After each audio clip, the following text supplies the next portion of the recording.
Have you heard the news? The Canadian Armed Forces just hit the highest recruitment in 30 years.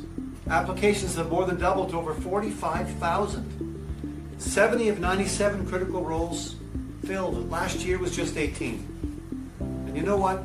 We're just getting started.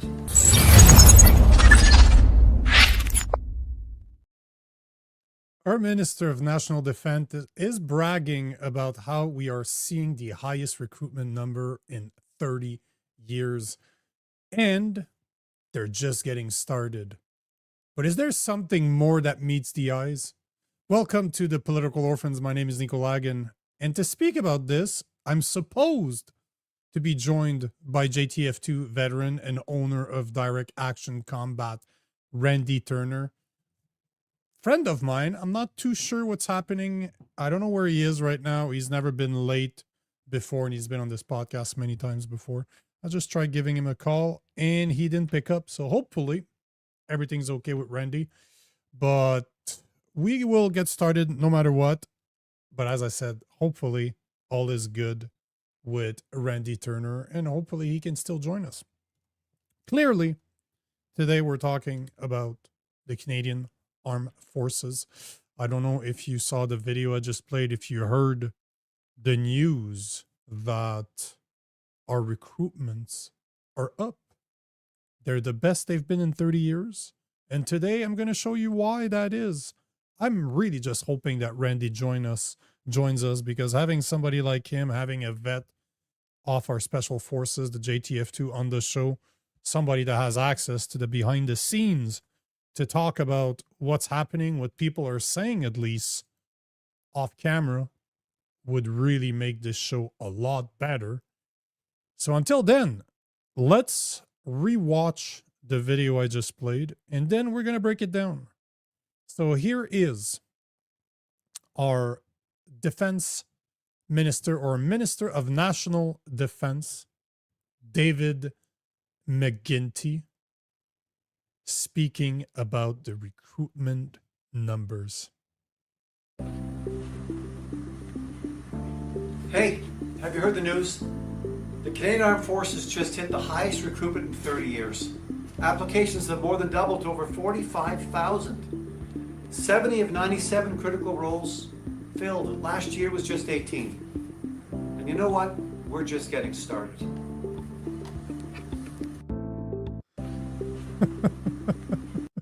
Just the music. Did that look like a military video? I can't stop laughing at the music. This is so corporate. It's terrible. The video is just atrocious. So bad. And I apologize. I don't mean to laugh at our military, because if there's people I have respect for, is our military, but that was just awful. Absolutely awful. So let's address what David McGuinty just said. So first, he said that we were seeing the highest numbers in 30 years. It turns out that it's true.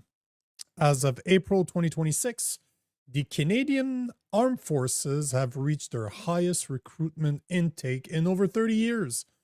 The military enrolled 7,310 new regular force members in the 25-26 fiscal year, exceeding targets and indicating a significant rebound from previous staffing shortage.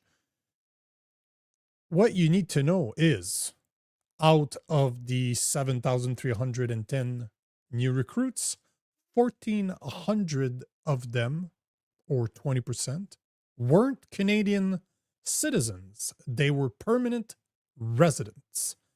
And one of the things that unfortunately is not stipulated, because it's been a rumor, and I think it's more than a rumor, it's been announced by our government that foreigners are now capable of joining the Canadian Armed Forces, but under very specific conditions. But I would be really curious to see, out of those 7,310 new recruits, how many of them were Canadian citizens that were born here. Because from what we're seeing, those numbers don't exist. I'm really curious to see if they do exist, if somebody does have them. And if somebody that's listened to this does have those numbers, I would be very, very curious to see them. But 1,400 out of 7,300 new recruits is not a small thing. That's 20%. So 20% of our new recruits are not even from Canada. The second thing he said is that applications more than doubled over 45,000 people. As per the numbers that I could find, it is said that the Canadian Armed Forces received over 44,000 applications. That's an increase of 62% compared to last year. That sounds like a lot when you think about it. 45,000, over 44,000 new applications sounds like a lot. But if you consider that only 7,310 of them became recruits, that means that we have a recruitment percentage of 16%. 84% of the people that applied did not get in. 84%. And that is as per Conservative MP James Beeson pointed the data. So I'm not sure that it's something we should be bragging about, saying that we got 45,000 applications. Only 7,300 were recruited, meaning that 84% of applicants were rejected. And that's another number I'd be very curious to know.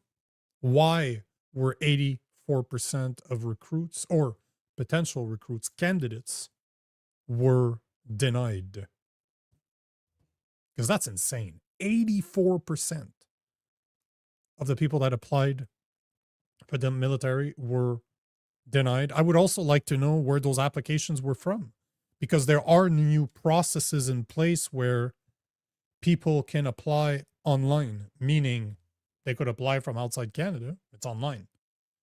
So there's a lot of questions I would absolutely love to obtain the answers, but clearly the data is not there. At least the data is there. Obviously, they have the data. They're just not sharing it. But it kind of baffles me that we accept foreigners in the Canadian Army. That to me makes no sense to me. Zero sense.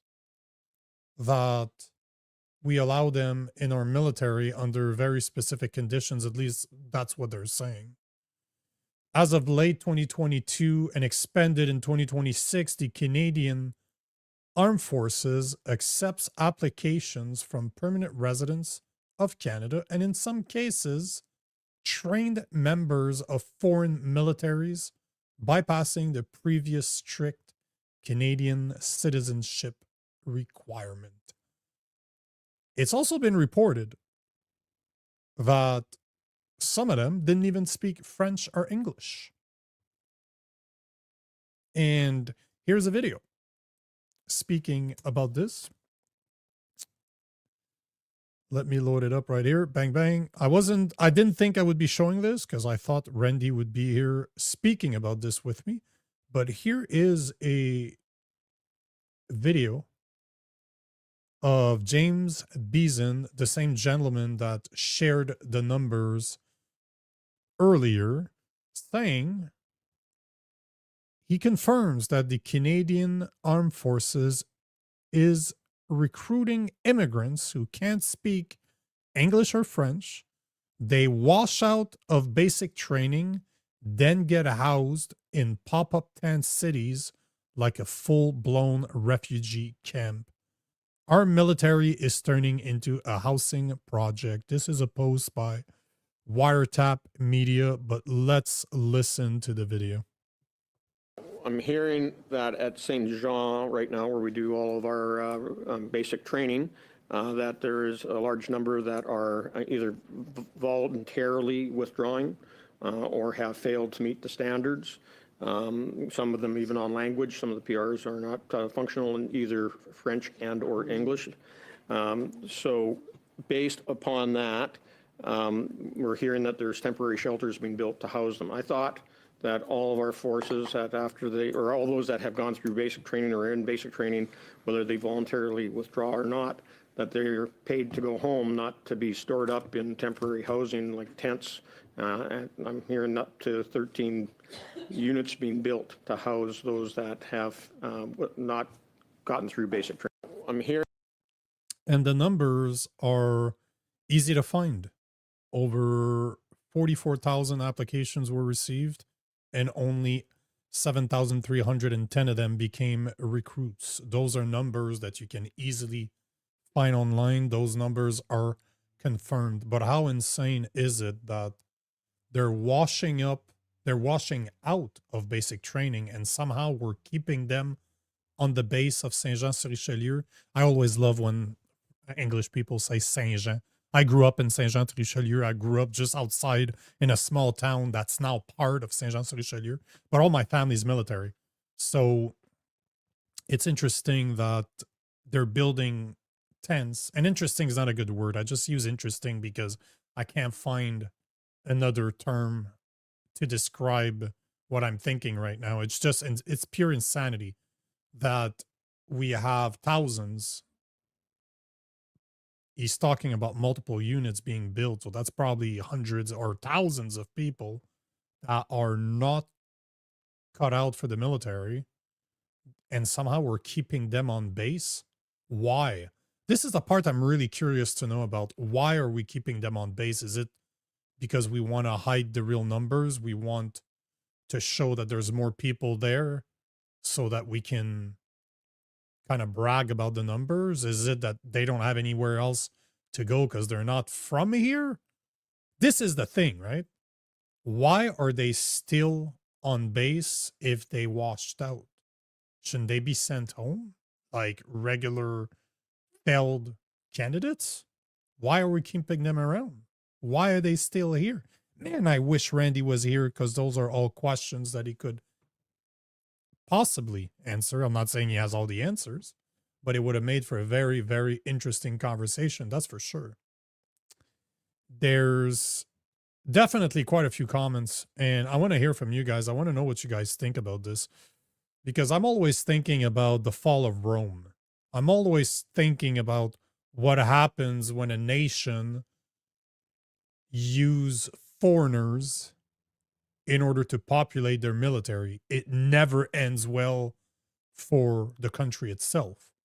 Because how long do you think it's going to take for foreigners to realize that we are not there, we are not enough or not willing to defend ourselves? That's what happened with Rome.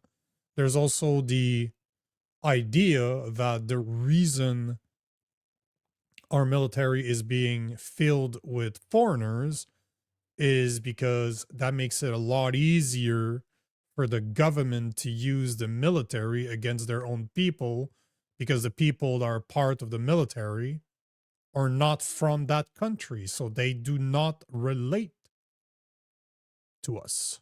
They're not Canadian, they don't relate to be Canadian, so they don't see us as the same as them. And I'm not saying that this is necessarily what's happening. I'm just saying that's a hypothesis that I've seen on the social media, and I wouldn't disagree. I wouldn't disagree that, history speaking, this is a possibility. It's very hard to use your military against your own people, because often that military will relate to the people you want to oppress. Is that what's going on right now? Numbers don't look good, that's for damn sure. The numbers definitely do not look good. Now, there's another thing to address from that original video where McGinty was saying that 70 out of 97 critical roles filled when last year was just 18. Here's the catch. The spike didn't happen because they suddenly found 50 specialized pilots or weapons engineers. It happened because the Canadian Armed Forces introduced the probationary, wow, I can't speak, probationary period and legacy tried mergers. They're moving recruits into critical categories before they are fully qualified, or by merging dying trades with high demand ones to make the spreadsheet look green. So it seems like they are fudging the numbers, as we would say. So they're bragging about the amount of recruits. They're bragging, considering, let's repeat that. They're bragging about the amount of recruits when 20% of them are not even Canadian citizens. They're bragging about the recruitment numbers, which was around 45,000, yet it has a rejection rate of 84%. He's bragging about 70 out of 97 critical roles being filled when last year was just 18.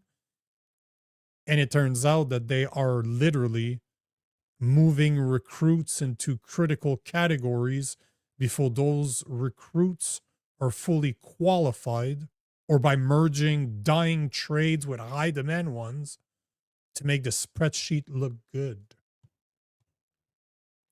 That's the reality.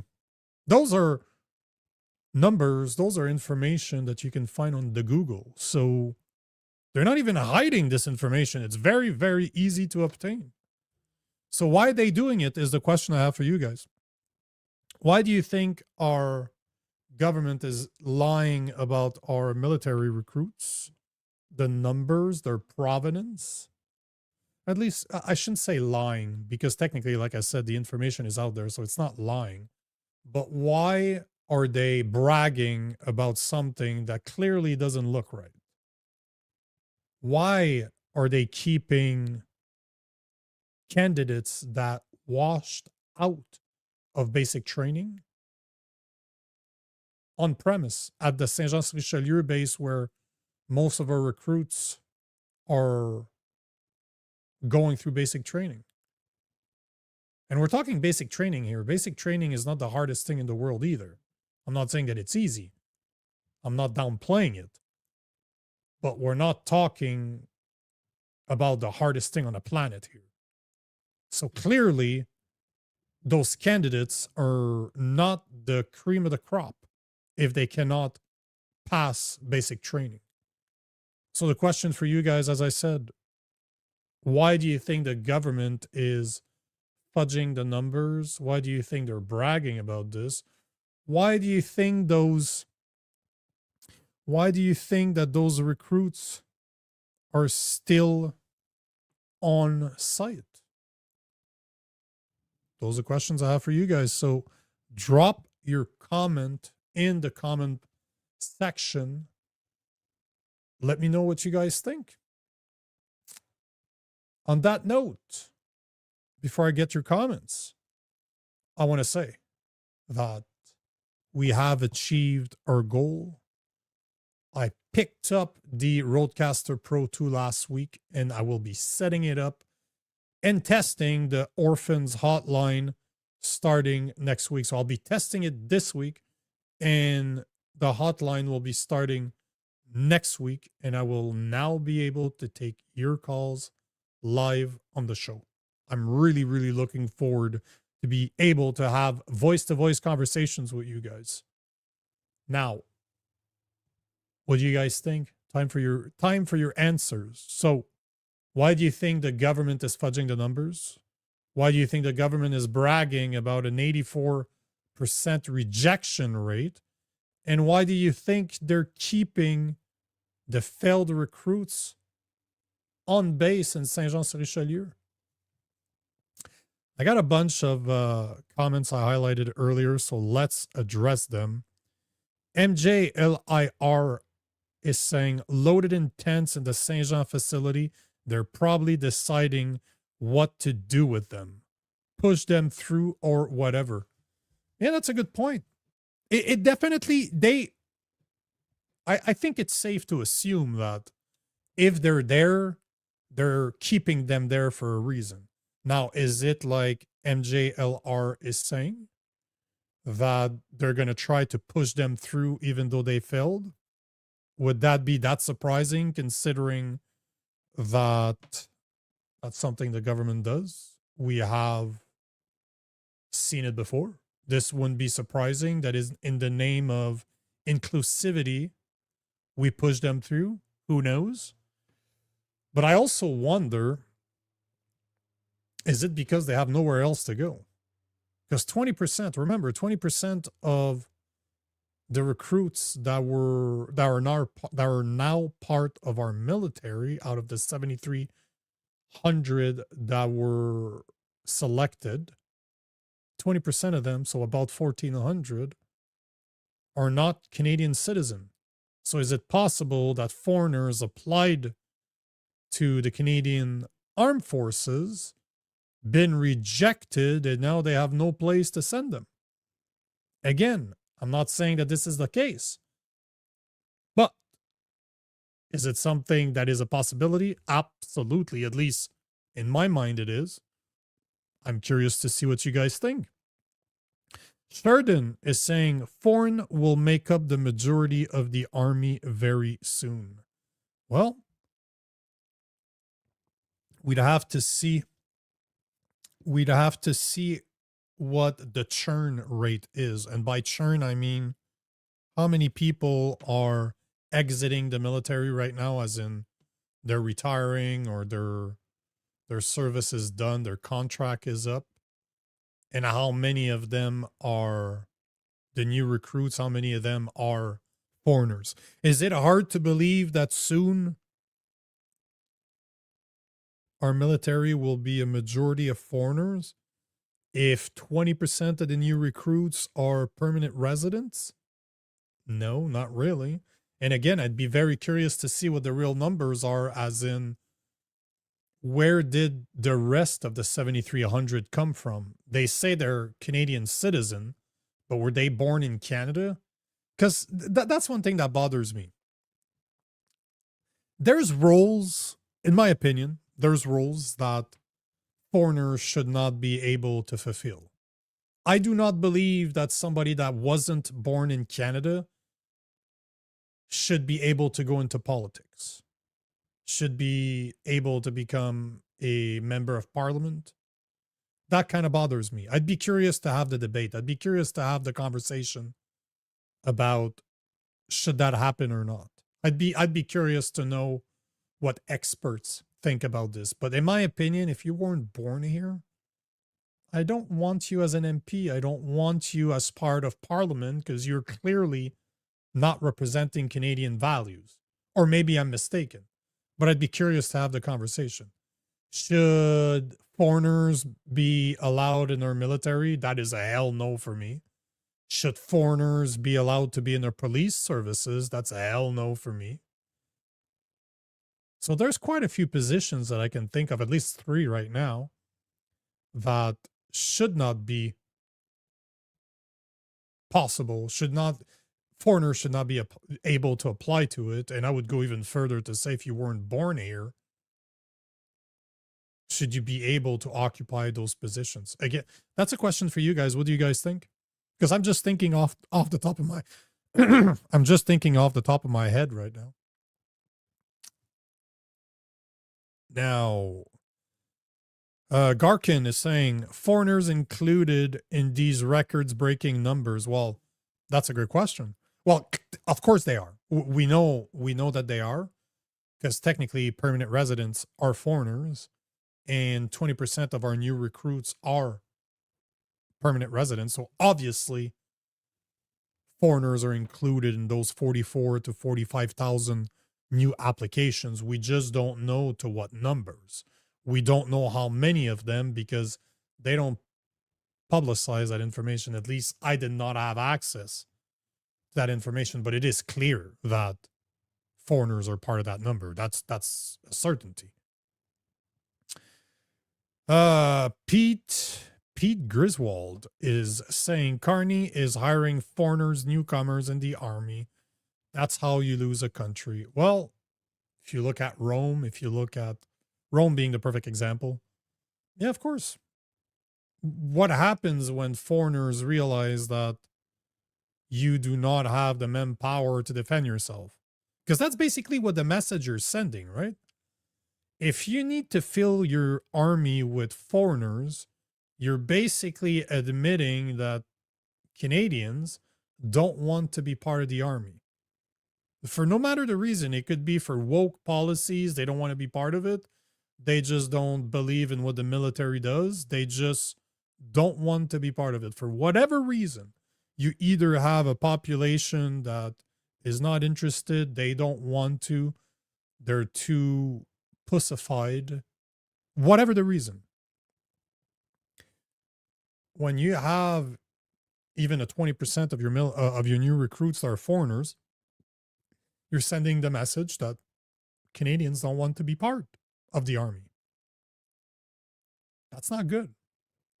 That's not good, because how long before foreigners realize that Canadians won't defend themselves, or at least the vast majority won't defend themselves if they become a majority in our army? It's not going to take very long. At least history teaches us that it doesn't take very long.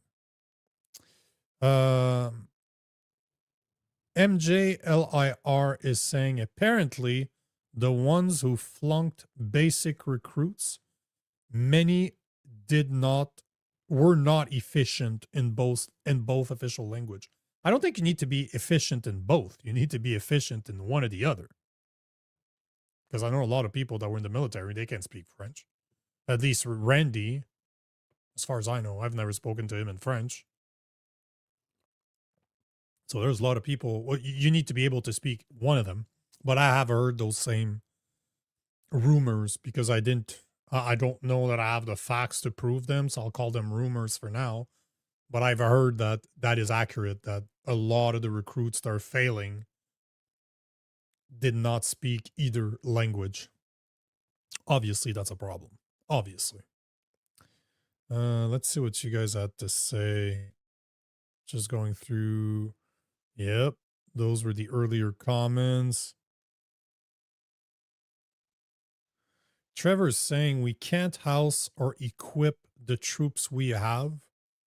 What are all these new recruits going to do for lodging or food?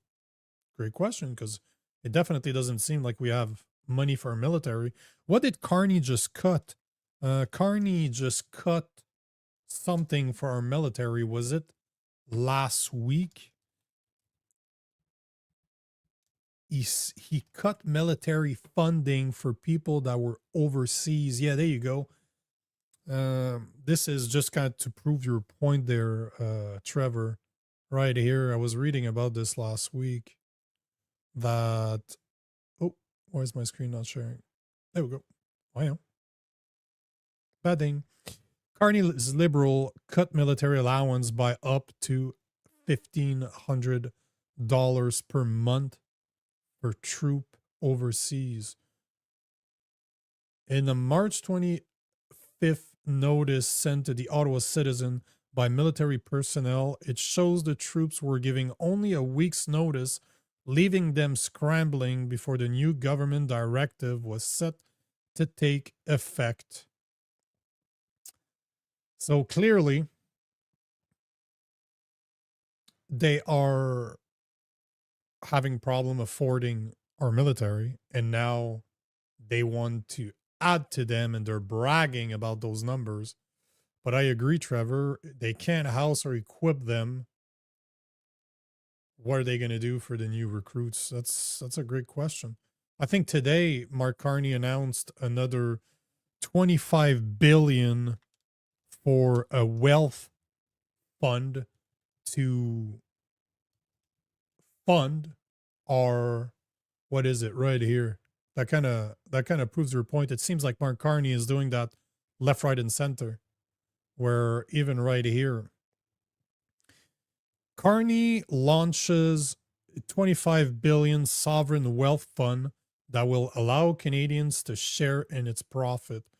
And as per an interview I saw earlier, he didn't even know where the money would come from. So he started a fund with money he didn't know where to get. So Trevor, that's exactly how they're going to get lodging and food, with money that doesn't exist. It's it is very hard to believe sometimes that this is real. That what we're seeing this government and the previous government do and have done is actually reality, that it's not just a bad dream. And it seems to be happening left, right, and center. We live in a very, very interesting time, that's for sure. Very, very. Oh boy. You stir the soul. We no longer say homeless. We now say outdoors trained explorer. Oh, but Jesus. Yeah, that's interesting. Obviously you're being sarcastic, but I wouldn't be surprised if that's accurate. Or if at least that becomes accurate. Garkin58 is saying free healthcare attracts the best people. Yeah, right. I love the sarcasm there. Absolutely love the sarcasm. But unfortunately, it's correct that it attracts not the best candidates, but it definitely attracts. No doubt about that. Wilf is saying, anyone else hearing Nico's mic cutting in and out? Well, hopefully not. Let me see. I'm not seeing anything on my side. Everything seems to be working here, but that's definitely. Well, Trevor's saying sounds good to me. So maybe you're being manipulated there, my friend. Let's see here. See, that was a great. Oh man, that resets. That went all the way down the comment section. Ooh. Let me go back up because there's a lot of questions, a lot of comments here. Sheridan is saying that foreigners shouldn't be allowed to work in the military or the government, and I agree. This is something I've thought about before, not heavily, but I would love to be able to have that conversation with somebody that knows more than I do, no matter if they agree or disagree with me. Because to me, there's certain positions that foreigners should not be able to occupy. This is exactly, if you allow foreigners to hold certain positions, you're allowing the values and the culture of Canada to change based on their values and culture. Which that's not what immigration is supposed to be about, right? Immigration is supposed to make the country better. If we allow immigration to Canada, it should make Canada better. We are not here to help the third world escape the third world in order to take advantage of us. This is not what immigration is about. Unfortunately, it's very clear that this is what Canada has become. But man, it's I'm very curious to see, or I'd be very curious to see what the average Canadian thinks about this. If that even makes sense to them. Or do they see that as problematic that right now 20% of our new recruits are not Canadian? Because to me, that's a massive, massive red flag. Massive red flag. And exactly, Sheridan, that's exactly my point. They had no loyalty to their own country, and now you want them to rule you. Yeah. Wildflower 1957 or Wild 1957 Flowers saying Canadian born needs to be a prerequisite for military and government position. I agree. This is something we've never spoken about on the show before, but yeah, I agree. See, that's another great point. Trevor, absolutely bang on this one. If we go to war with their country, which way are they going to aim? Because that's a very valid point. That is a very, very valid point. If you have 20%, and those are real numbers, 20% of your new recruits are from, let's say, India, which there's a big probability that that's the case. But let's assume, let's imagine that they're from India. And our country goes at war with them, which obviously is not very realistic, but let's say. Would they fight their own countrymen or would they fight us? That's a very valid point. Obviously, you know my opinion on this. I'm ready to bet that they would fight us with our own equipment as part of our military. But I have no proof of this. This is just my opinion. But that's a very good question. I'm curious, what do you guys think? What happens if our army has a good amount of foreigners in it and we go to war with their country of origin? Who are they going to fight? That is just common sense question right there. Good question. MJLIR is saying we need to know the stats on foreign-born military personnel, regular forces, active in Q1 2026. Agree foreign-born should not be in our low margin CAF in any of the positions. 0. Like, I don't even think that. See, that's another thing. I had spoken about this, I believe, with Randy, that David McGuinty, the Minister of National Defense, is not even military. Like, how does that make any sense? You have a lawyer. He's a lawyer by trade. Why is he at the head of defense when he's never been through the grades? He's never been through the ranks. That makes 0 sense to me. Absolutely 0 sense. And it gives exactly the type of video that we saw earlier. Very corporate. Okay, I gotta say it. Very gay video. I don't know how else to say this, but that video was gay as hell. And I apologize if you're gay and you're listening to this. I'm not targeting you. It's just when I hear this, it's the first thing that came up to mind. Is like, wow, that video's gay. Like, that was not a masculine video at all. And that's the guy leading the department at the head of our military. That is just absolutely wrong.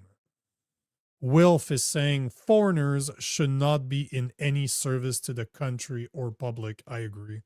I don't know if it makes sense mentally. I would really have to sit down and research it more.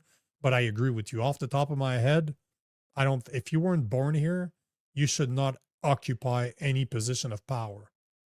Let's see. There you go. That makes sense. If you weren't born in Canada, you should not be able to hold any position of power. Yeah, see? Well, there you go. I could have read that too. And Sheridan is saying anybody born outside of the country should never have power over Canadian. Yeah. And you and I are bang on the, we agree. We agree 100%. Yeah. Yeah. Yeah, Peter Griswold is saying, I wouldn't mind if there wasn't a sinister agenda behind it, like the Great Replacement theory. You know, I saw a post earlier, I think it was today. Just take the theory out because the Great Replacement's already happening. You just look over, and those are official numbers. Over the past 25 years, our population has grown 33%, going from 30 million to about 41 million. And that 33% growth was 100% foreigners.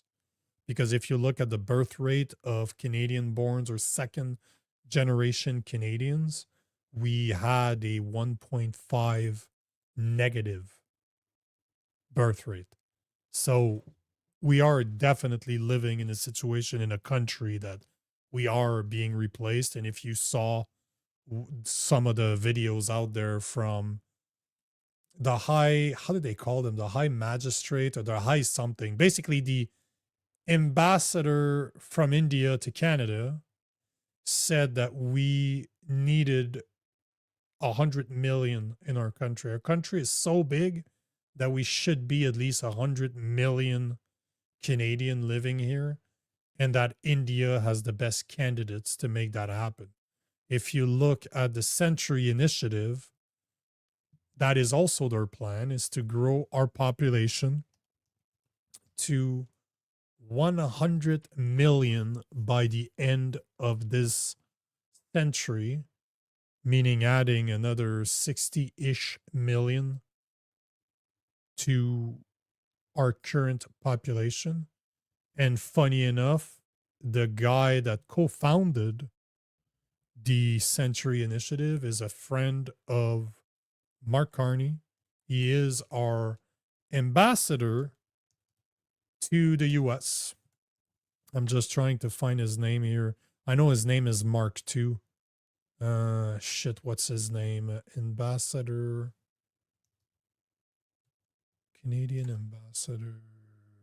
That bothers me when my memory fails me. Canadian ambassador to the US. It's David Wiseman is the name of the guy. Good friends of Mark Carney, co-founder of the Century Initiative. So, Peter, it's not a theory at this point. It is just a fact. Just look at the numbers. And if I extrapolated in an episode a couple of months ago, I did the calculation, because obviously the numbers are not, they're not showing you those numbers. But if the trend continues, the number of immigration or the number of immigrants does not change but stays the same, within the next 70-ish years, we would be reaching about 100 million population if our immigration doesn't change. So it's not even a theory at this point. It's actually happening in real life.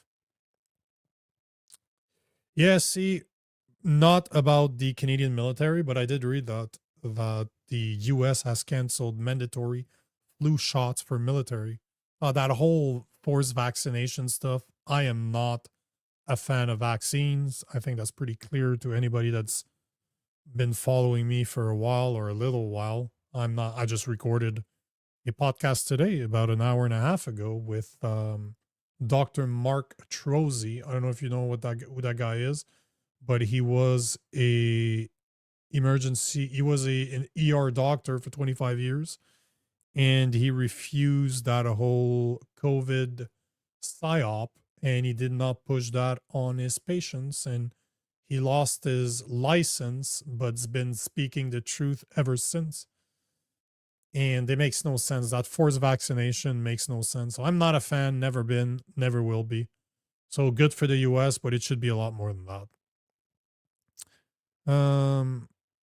Let's see. Sheridan is saying, as someone who reads old Roman edicts and maxims, an old Roman maxims is, if you have no rights, if you don't defend them, stop giving foreigners your rights. Yeah, that makes sense. You have no rights if you don't defend them. Stop giving foreigners your rights. It makes sense when you think about it. If you're not ready to defend your rights, you definitely don't have them. And that kind of aligns with a post I made today. That's kind of a bit off topic, but it resonates with what you're saying there. I'm just looking for my post here.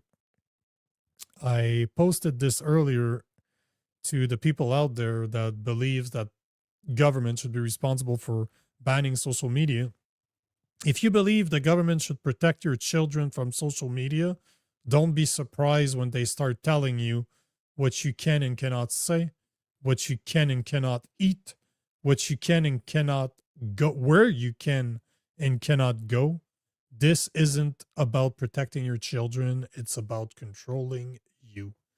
And this goes with that same maxim. If you want others, the government, a third party to take care of what belongs to you, your responsibility, your rights, then you will lose them. Just like I believe Churchill said, those who exchange a bit of those who exchange safety for liberty deserves neither.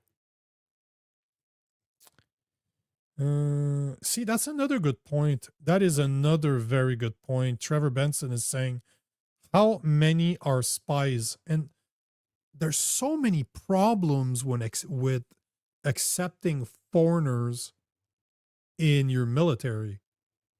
You don't know where their alliance are. They definitely don't share the same values as you do. They don't share the same culture. But that's true. How many of them are simply spies? Because not only will foreigners joining our army once or one day realize that we are not ready to defend ourselves, how many other countries are going to realize the same? It's a good point, man. That is a good point. MJLIR is saying, just a thought. If the Canadian Armed Forces is woke, is there DEI on foreign-born recruit / active personnel? I can tell you that it isn't.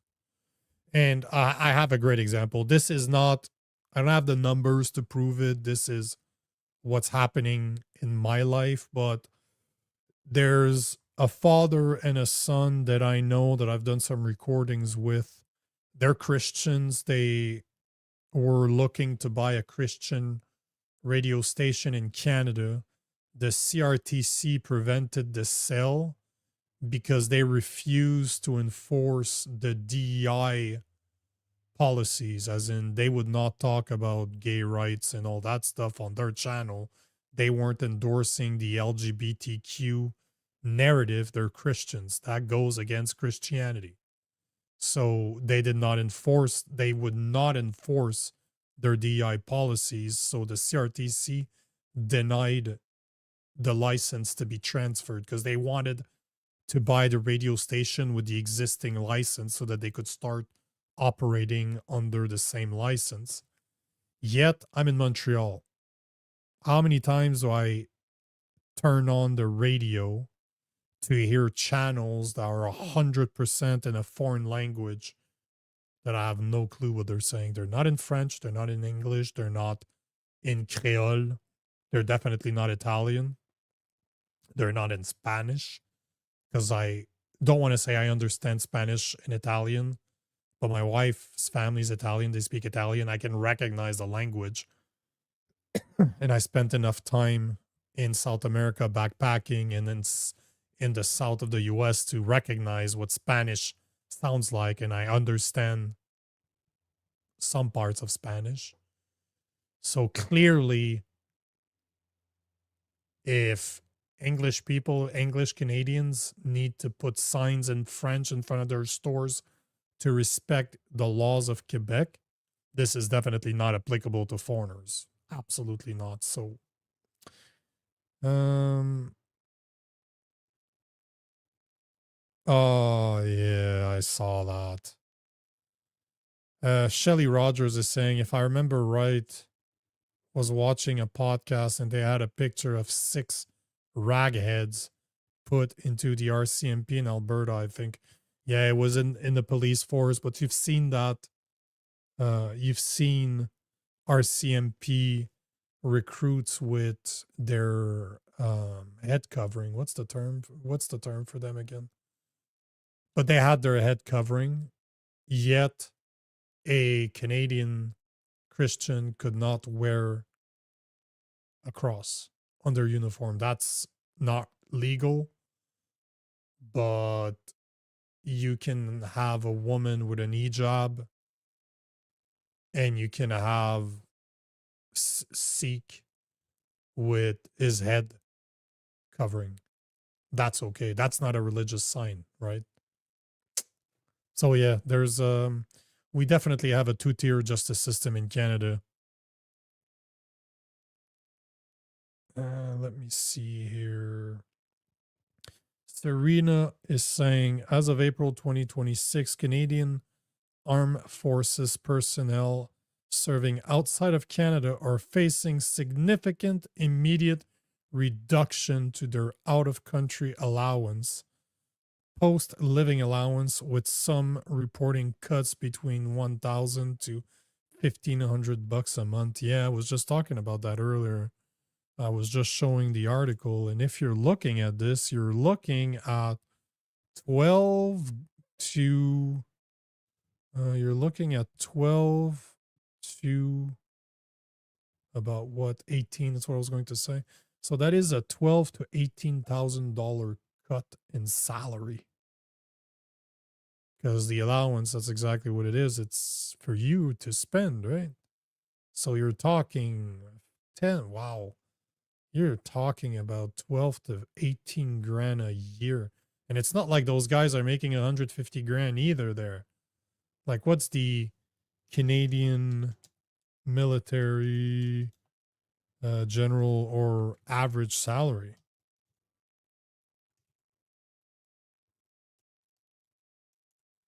The average salary of military personnel as of 2026, the average Canadian Armed Forces salary is approximately $62,000 to $70,000 a year, though this varies significantly based on rank, trade, and experience. New recruits earn roughly $43,000 to $52,000, while training increasing to over $74,000 to $80,000 for corporals and specialized technician. So let's use the lower number, 62,000. Let's say we were talking about 62,000. 12 divided by 62. So you're looking at a 20% reduction. That's 20%. Damn, that's a massive cut. That is a massive, massive cut. Yeah, that's true. That's accurate, Claire, by the way. Claire Robitaille is saying in the past they sent recruits to Saint-Jean to learn French. I thought that, I believe it was Gagetown, if I remember correctly. That was Gagetown in New Brunswick was the infantry school. That's what I thought. I'm just confirming to make sure I'm not talking out of my ass here. But I believe that that's what it was, that Saint-Jean-sur-Richelieu was for the French recruits or the military personnel that were about to learn French, or the recruits that were about to learn French, and Gagetown was for the English speaking individual. Gagetown, located in New Brunswick, hosts the Combat Training Center and the Infantry School, serving as a primary training hub for Canadian Army soldiers. Following basic training, there you go. Following basic training in Saint-Jean-sur-Richelieu, soldiers undergo intense multi-week infantry trade training. So I was under the impression, it looks like I'm mistaken, I was under the impression that Gagetown was also where potential recruits were doing basic training. Yeah, ain't that the truth, Trevor? Just because they toss some money at a problem doesn't instantly build houses. No, of course not. Of course it doesn't. Yeah, Patton. Yeah, see, I agree. It's off topic, but I agree 100%. Patton is saying taxation is thief. You know what I find interesting is the Americans went to war with England because of a 3% tax. That's what the tax was. And in Canada, the average working Canadian pays 42.3% of their income to some type of tax. Municipal, provincial, or federal. And they went to war for 3%.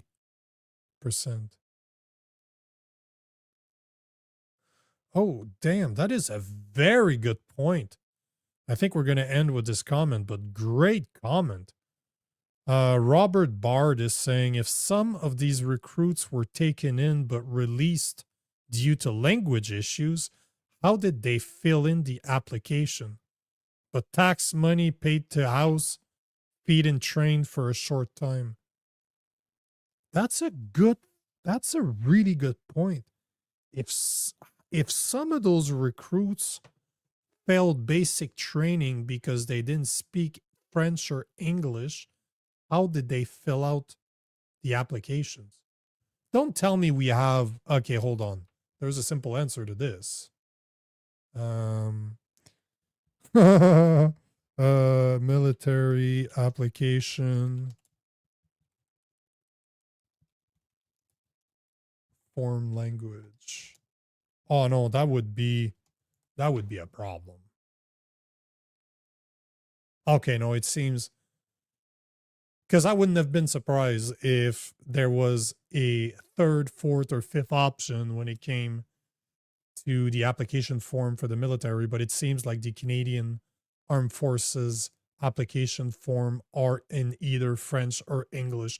So your question remains, Rob or Robert, if some of the recruits weren't taken in because of language issues, how the hell did they fill out those applications? What a great point. Okay, I'll take one more. Cindy. Unfortunately, I spoke to an old veteran and he said that he served our country but would speak regarding the government. He took his oath to the crown. I couldn't believe what he was saying. Probably wouldn't speak. Oh, let me reread this. Unfortunately, I spoke to an old veteran and he said that he served our country but wouldn't speak regarding the government. He took his oath to the crown. I couldn't believe what I was hearing. So basically, I just want to make sure I understand you is he wouldn't speak ill of the government because he swore an oath to the crown. Wow, that's kind of sad, isn't it? That is very sad. Trevor Benson, we're ending on this. We are living in a very dangerous time. Don't be fooled. And I agree. We are living in a very dangerous time for Canada because Canada is not what it used to be. And it's definitely on the path to become something that we can't probably imagine. But that being said, it is never too late for Canada. The road ahead might be hard, but it's never too late.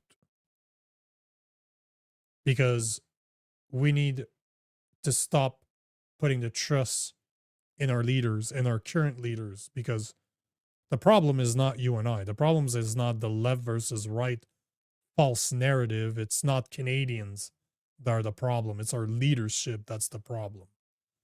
We have some very hard times ahead, and it will get worse before it gets better because the average Canadian is still not awakened to what's happening.